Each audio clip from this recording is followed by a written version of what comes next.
nang ma chi mi ma ô cái ma chân nó không rồi chung tan lo mi suốt với cả ni chuma le bai ngai dia mình không làm bao giờ suốt chuma le an dia to ra ka lo ke kam vai to chin ko te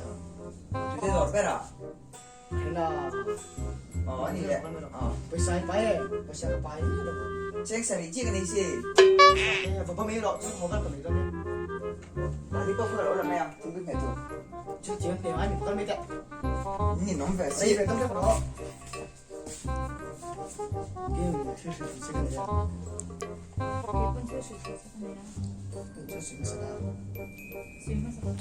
kam te ni sa ka mi tang khan ko dang re ko te các bạn lồng về mà sao bị suy chuyển tao không có dia an dia pon em ti ka ro ka mi ro bo ro ka lo ti ha ro nu ro anh ra cho thế là nó có tiền ma le lo bo na khan no sa ka ka ro khoi ni man kha lu thoro khoi paisa Đi vào tông kho. thì hắn in tổ tông nó thua khó không không đồng gì nó khó Nó chỉ nghe cái tia ẩu mà. cái đủ thứ gì Ý á? tụi lai mình đi hà la hết sặc xì à hết phô lại hết anh mua hết lẩu phô sao anh nghe lâu xiêm đấy à na bóng thế thế mù la để thằng ba đi một cái gì thế à tụi lai có vẻ sự bùi là ông tặc David Nam chỉ lên mê cả nhà mà Max cái gì vợ lâu hơn ông lâu tụi nó có lại Max vợ lâu nhất thì lên chứ Rồng cây tổ đấy là sụ anh thao cái gì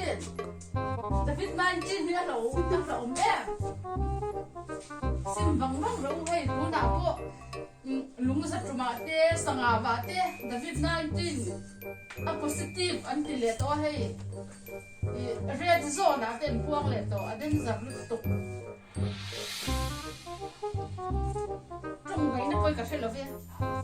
Chani oi ipani ki chama thu da har over ta pi shen man ya ko so lai ko ya son i an no hu den o me oi ki chu ka sak ka fa chu ni se mo ka peng sang ma tang ngangin lâu bên lâu oi over ta pi thia mem oi ki chu ka du ka sai sak có về nó ốm tổ tập mẹ hàng đó là số Christian này nó thì nó ốm tổ nhà trong ngày nó coi cả sẽ là cái giặc mà đi